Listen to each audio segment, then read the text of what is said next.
Hello everyone, welcome to my channel. आज हम पढ़ेंगे क्लास 10th का chapter first a letter to God के कंप्रेंशन पैसेज। और इस चैप्टर में लेंचो नाम के किसान की स्टोरी है। तो पढ़ते हैं passage first. The house only one in the entire valley. घर the only one in the entire valley, जो कि संपूर्ण घाटी में केवल एक था, एकमात्र घर था। Set on the crest of A low hill. Set on the स्थित था क्रेस्ट ऑफ ए लो हिल, नीची पहाड़ी की ऊंचाई पर। क्रेस्ट यानी ऊंचाई पर, लो हिल यानी नीची पहाड़ी पे। यानी कि पूरी घाटी में लेंचो का एक एकमात्र घर था जो कि नीची पहाड़ी की ऊंचाई पर, चोटी पर स्थित था। द फ्रॉम दिस हाइट, इस ऊंचाई से वन कुड सी, कोई भी देख सकता था, द रिवर, नदी को, and the field of ripe corn dotted with the flowers, फूलों से चित्राई हुई पकी हुई फसल के खेत को। यानी कि इस ऊंचाई से कोई भी नदी को देख सकता था और पकी हुई फसल के अपने खेतों को देख सकता था। That always promised a good harvest, जो कि हमेशा आशा दिलाती है एक अच्छी फसल होने का। The only thing the earth needed was, और धरती को केवल एक चीज़ की ज़रूरत थी, ए डाउनपोर, मूसलाधार बारिश, और एटलीस्ट ए शावल, या फिर एक बौछार, या कम से कम एक बौछार। Through out the morning Lencho, पूरी सुबह लेंचो ने, who knew his fields intimately, जो कि अपने खेतों को अच्छी तरीके से जानता था, अच्छी तरीके से परिचित था। हैड डन नथिंग एल्स, कुछ नहीं किया, बट सिवाय सी द स्काई टूवर्ड्स, आसमान की तरफ देखने के, द नॉर्थ ईस्ट, उत्तर पूर्व में। यानी कि पूरी सुबह लेंचो ने, जो कि अपने खेतों को अच्छी तरीके से जानता था, और कुछ नहीं किया केवल नॉर्थ ईस्ट में आसमान को देखने के सिवाय। यानी कि इस पैसेज में बताया गया है कि पूरी घाटी में लेंचो का एकमात्र घर था जो कि नीची पहाड़ी की ऊंचाई पर स्थित था, और उस हाइट से कोई भी नदी को और पकी फसल के खेतों को देख सकता था। और उसकी फसल में फूल इस तरीके से खिले हुए थे जो कि हमेशा एक अच्छी फसल होने की आशा दिलाते हैं। और केवल एकमात्र पृथ्वी को, धरती को जिस चीज़ की ज़रूरत थी वो थी एक मूसलाधार बारिश या फिर एक बौछार। यानी कि अगर एक बारिश की बौछार आ जाए या फिर मूसलाधार बारिश आ जाए एक बार, तो उसकी फसल और भी अच्छी हो जाएगी। और पूरी सुबह लेंचो ने उत्तर पूर्व में आसमान की तरफ देखने के सिवाय कुछ भी नहीं किया। क्वेश्चंस देख लेते हैं। क्वेश्चन नंबर 1 है, how many houses were there in the entire valley. पूरी घाटी में कितने घर थे? तो आंसर है इसका सी, 1, यानी कि केवल एक ही घर था उसका। क्वेश्चन नंबर 1 का सेकंड है, the only thing the earth needed was, और केवल एकमात्र धरती को जिस चीज़ की ज़रूरत थी वो थी। ऑप्शन में है वैली यानी घाटी, बी डाउनपोर यानी मूसलाधार बारिश, और सी रिवर यानी नदी, और डी नन ऑफ दिस। तो आंसर है इसका बी, डाउनपोर यानी मूसलाधार बारिश की ज़रूरत थी। क्वेश्चन नंबर 2 का फर्स्ट है, what could be seen from that height. उस ऊंचाई से क्या देखा जा सकता था? आंसर इसका from this height one could seen the river and the field of ripe corn dotted with the flowers, यहाँ से यहाँ तक। और क्वेश्चन नंबर 2 का सेकंड है, what did Lencho do that morning. Lencho ने उस सुबह क्या किया? और आंसर इसका लेंचो सा the sky towards the north east, यानी कि लेंचो ने उत्तर पूर्व में आसमान की तरफ देखने के सिवाय कुछ नहीं किया था। क्वेश्चन नंबर 3 का फर्स्ट है, write the word from the passage which means top.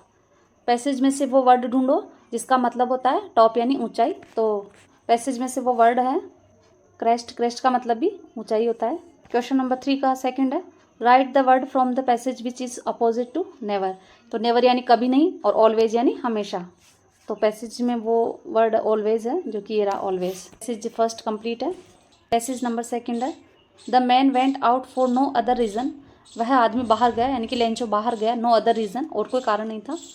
Then to have the pleasure of feeling the rain on his body, अपने शरीर पर केवल बारिश की अनुभूति का आनंद लेने के लिए वह बाहर गया था।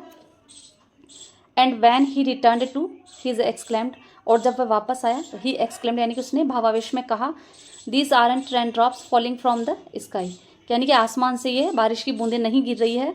दे आर न्यू कॉइन्स, ये तो नए सिक्के हैं। The big drops are 10 cent pieces, जो बड़ी बूंदें हैं वो 10 सेंट के सिक्के हैं। And the little ones are 5, और जो छोटी बूंदें हैं वो 5 सेंट के सिक्के हैं। विद ए सेटिस्फाइड एक्सप्रेशन, संतोषपूर्ण मुद्रा के साथ, ही रिगार्डेड, उसने माना, the field of ripe corn with its flowers, यानी कि संतुष्ट मुद्रा के साथ उसने फूलों सहित पके हुए अनाज के खेतों को draped in A curtain of rain, draped यानी ढकना, कर्टन ऑफ रेन यानी बारिश के पर्दे से, यानी कि उसने अपनी जो फूलों सहित पकी हुई फसल को एक बारिश के पर्दे से ढका हुआ माना। बहुत ही संतोषप्रद भावना से उसने ये माना कि चलो अब उसकी फसल जो है वो बहुत अच्छी हो जाएगी। बट सडनली, लेकिन अचानक से, a strong wind begin to blow, एक जोरदार हवा, एक तेज हवा, बिगिन टू ब्लो बहने लगी। And along with the rain, और बारिश के साथ ही, very large hailstone begin to fall, बहुत ही बड़े बड़े ओले गिरने लगे। हेलस्टोन्स यानी ओले।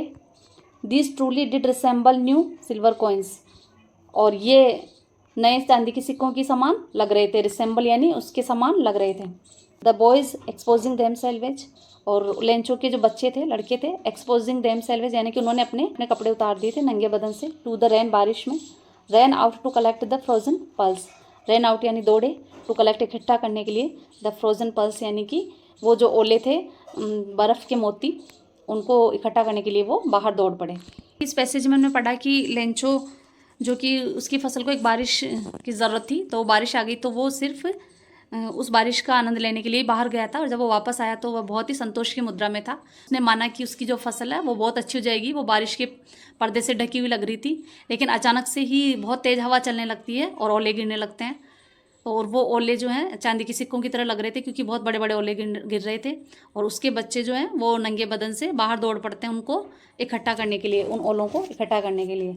और क्वेश्चन नंबर 1 है इसका, who went out to have pleasure of feeling the rain, और बारिश की अनुभूति का आनंद लेने के लिए बाहर कौन गया था? तो आंसर है इसका डी, द मैन, यानी कि लेंचो खुद ही गया था बाहर। और फर्स्ट का सेकंड है, this truly did resemble new blank coins, और ये वास्तव में अब किसके समान प्रतीत हो रहे थे? तो कौन से कॉइन्स के समान प्रतीत हो रहे थे? तो आंसर है ए, सिल्वर कॉइन्स। और क्वेश्चन नंबर 2 का फर्स्ट है, व्हाट हैपन्ड सडनली, अचानक से क्या घटित हुआ? और आंसर है इसका suddenly a strong wind begin to blow the along with the rain, very large hailstones begin to fall, यहाँ तक। क्वेश्चन नंबर 2 का सेकंड है, why did the boys run out, लड़के बाहर क्यों दौड़े? बॉयज, और आंसर इसका ये लिख लेना, the boys ran out to collect the frozen pearls, बर्फ की जो मोती थे, ओले थे, उनको इकट्ठा करने के लिए वो बाहर दौड़े। क्वेश्चन नंबर 3 का फर्स्ट है, write the word from the passage which means covered, यानी कि पैसेज में से वो वर्ड बताओ जिसका मतलब होता है कवर्ड, और कवर्ड यानी होता है ढकना, और पैसेज में वो वर्ड है ड्रैप्ड, जो कि ये रहा। क्वेश्चन नंबर 3 का सेकंड है, write the word from the passage which is opposite to old, पैसेज में से वो वर्ड बताओ जिसका अपोजिट होता है ओल्ड, और ओल्ड का अपोजिट होता है न्यू, और ये रहा वर्ड न्यू। तो मैंने चैप्टर फर्स्ट के 2 पैसेज कंप्लीट करवा दिए, बाकी नेक्स्ट वीडियो में करवा दूंगी। तो आई होप गाइस आपको समझ आया होगा, और अगर आपको समझ आया हो, वीडियो पसंद आया हो, तो प्लीज़ लाइक करें, शेयर करें, कमेंट करें और सब्सक्राइब करें। Thank you.